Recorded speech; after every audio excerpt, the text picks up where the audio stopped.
Bonjour, Bonjour. vous avez été très impliqué dans les nouvelles recommandations Mmh. sur l'épreuve d'effort. Est-ce qu'on peut, avec 12-18 mois de recul, peut-être faire un petit bilan de ce que ces recommandations ont apporté et peut-être des questions qui ont surgi depuis? Alors, pas mal de points positifs. Alors, premièrement, elles étaient absolument à réviser parce qu'elles dataient de 97, les précédentes.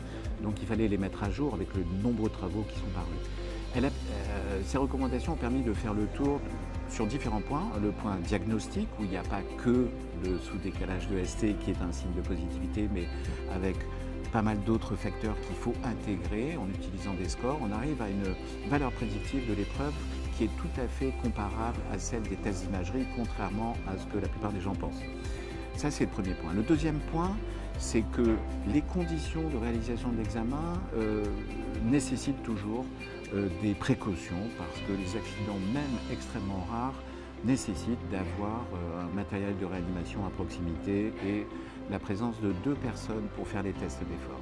Le troisième point, c'est que les indications se sont considérablement augmentées. À côté du diagnostic d'insuffisance coronarienne, on a aussi l'évaluation de la plupart des cardiopathies ischémiques, mais aussi les autres, valvulaires, myocardiques, insuffisance cardiaque et rythmologie.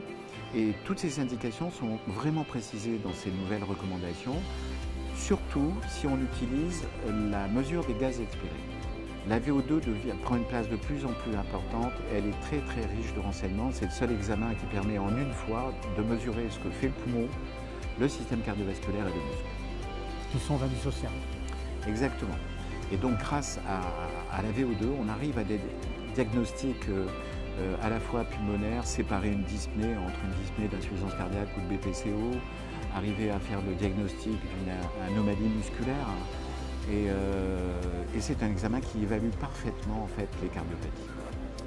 Est-ce qu'en guise de conclusion, on pourrait anticiper ce qui pourrait faire qu'il y ait besoin d'une nouvelle mise à jour dans les années qui viennent? Il y a une voie qui est en train de se présenter qui est de coupler la VO2 à l'écho d'effort. Voilà. Je pense aussi que quand on fait un écho d'effort, il faut avoir tous les paramètres de l'électro. Et que très souvent, on voit malheureusement des conclusions sur les échos d'effort où on ne tient pas compte de ce qui s'est passé à l'électro et c'est dommage parce qu'on perd des informations. Plus on aura d'informations et de paramètres, plus on sera précis à la fois pour le diagnostic et l'évaluation. Et il y a une petite tendance qui est en train de se préparer, notamment chez les valvulaires, de faire la VO2 en même temps que l'écho d'effort.